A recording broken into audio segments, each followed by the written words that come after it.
Hey, ladies and gentlemen, this is Brendan Lee with Consciousness and Skill Worldwide, founded by Peter Ralston. Welcome back. Quick version, this video, we're going to look into something. This one might be interesting. We'll see where it goes. My question is, how is the process of habit formation and learning possible at all? How can a pattern of actions be retained? In other words, how can I create new experiences compared to what I was able to create before? Also, what's the relationship between habits and self-identity? Woo! Okay. So here we go. It's basically, hi, Brendan. I just want to ask a question that's been bugging me for quite a while. Learning builds upon previous learning. We use previously automated skills, and through that, we can explore new movements, interactive states, and so on. As we repeat such movements and gain insight as to the relationship between what we do and the results we get from our actions, it says out, but I change it to our, O-U-R. They become progressively ingrained, effortless, automatic. Without consciousness and feedback, new patterns, ineffective patterns can be internalized.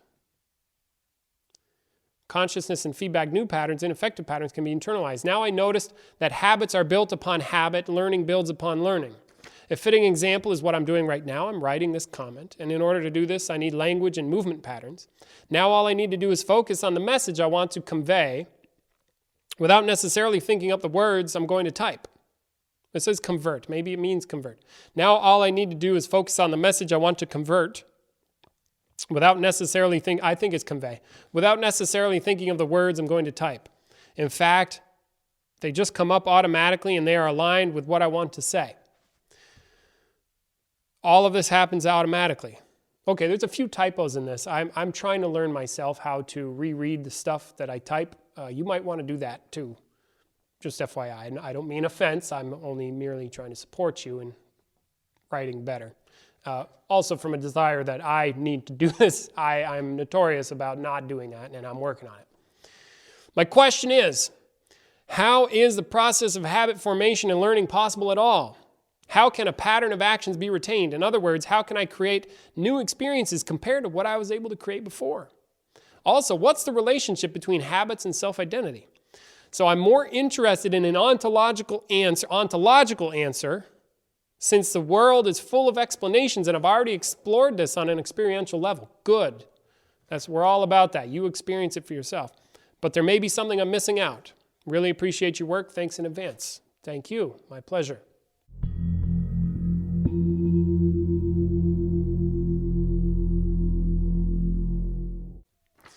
So I'm going to go for this, let's see, right off the bat. I want to be upfront with you and let you know that I don't exactly know how to answer your question.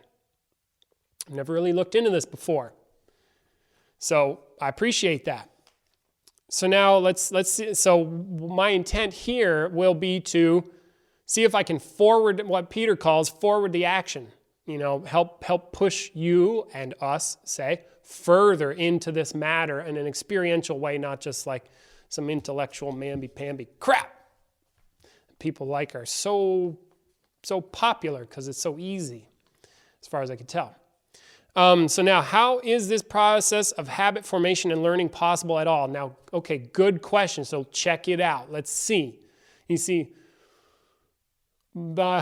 based on this question, my invitation would be something like, well, in order to grasp this as if ontologically and then experientially, to get real with it, not just, we said that already. How is learning possible in the first place? I would start and invite you to start asking questions like, what are the prerequisites for learning? Like, existentially, what are the prerequisites? You see, there are definitely prerequisites, like what must be the case in order for learning to even show up? And some things that come to mind right away, well, we need objects. We need, and you're like, well, that's a no-brainer. It's like, well, we need that. Come on, don't overlook that. As Peter would say, his power is in investigating the overlooked obvious. So we need objects, we need space, we need time. We need an ability to conceptualize. Likely, we need bodies, nervous system.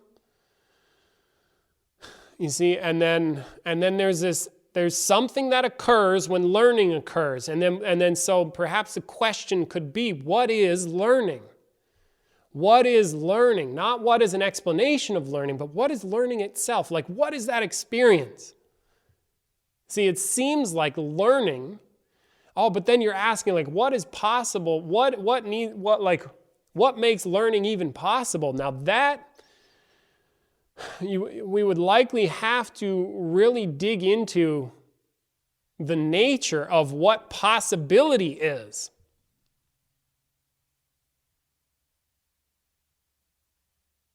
You see, and then I run right into the place where I really don't know. I would have to contemplate that. See, like, what is possibility itself? Not like what is possible, but what's like the nature of possibility even. Now there's a question. I got nothing for you on that. I'm just like, Possibility itself. You see, and I suspect through looking into that and then discovering the nature of possibility, you might have a much better handle on or direction to move in order for you to become conscious of what makes learning possible.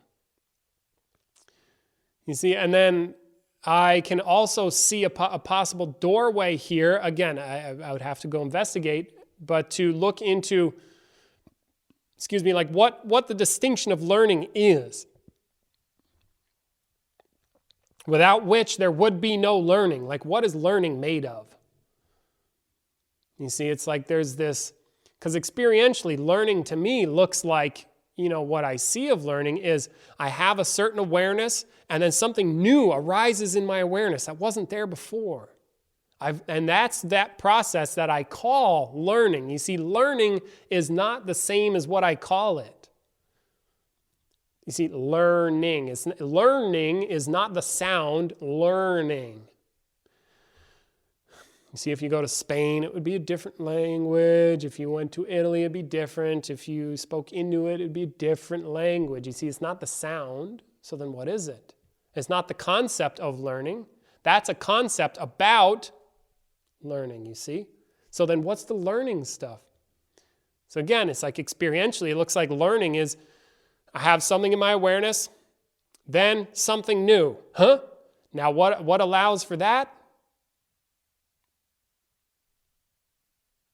I've kind of got something like, me, I do, like me as a consciousness allows for that. Like somehow it seems related to becoming conscious, but in a certain way.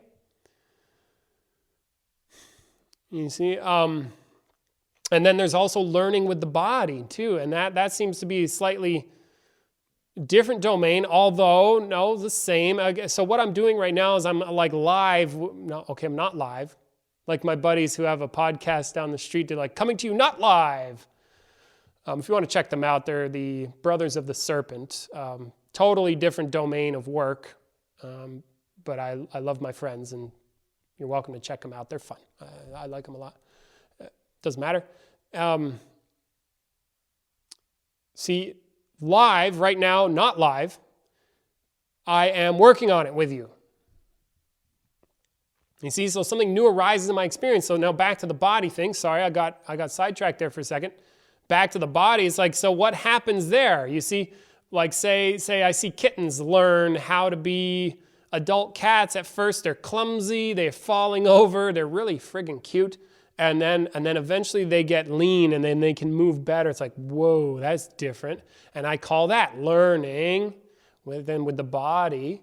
But then my experience, so that's kittens, my observation. My experience of learning with the body is like a feeling. I have a certain feeling, and then I have a new feeling arise, and that shows up as a much more effective.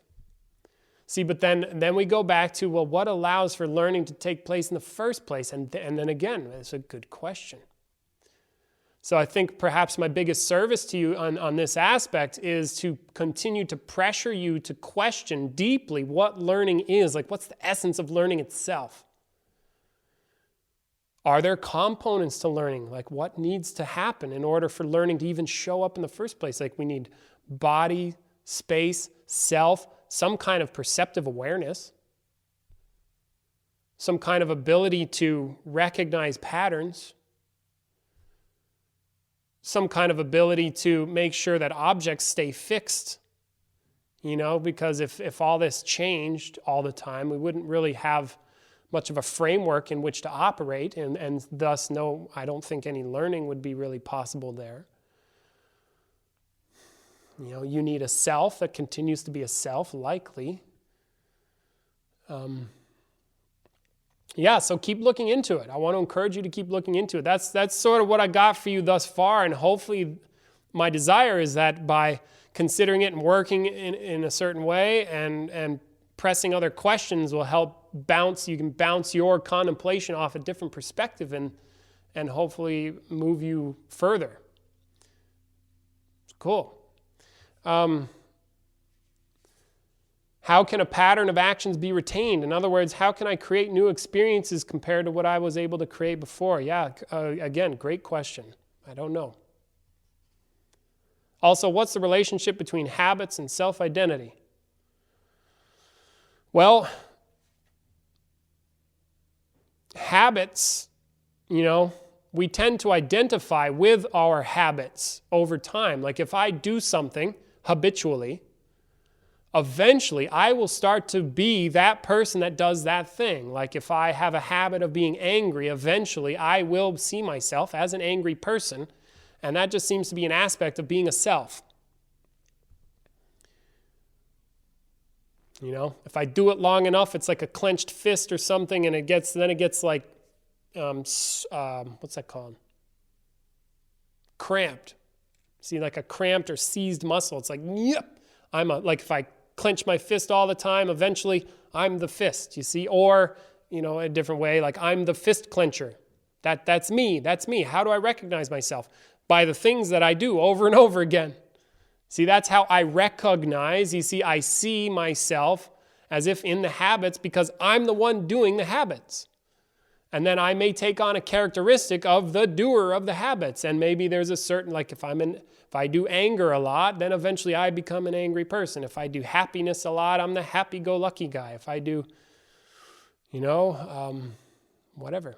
So that to me seems to be the relationship or one aspect of the relationship between habits and, what'd you say? Self-identity. Because if you take a look at, and nerding out a little bit on the words, but then check this out experientially, self-identity, it's self-identity. It's what you identify in all this experience. Every part of experience, you see the whole thing, objects, mind, objective, subjective, and objective in my definition right now is of objects, not objective like science, but there's an objective, and non-objective.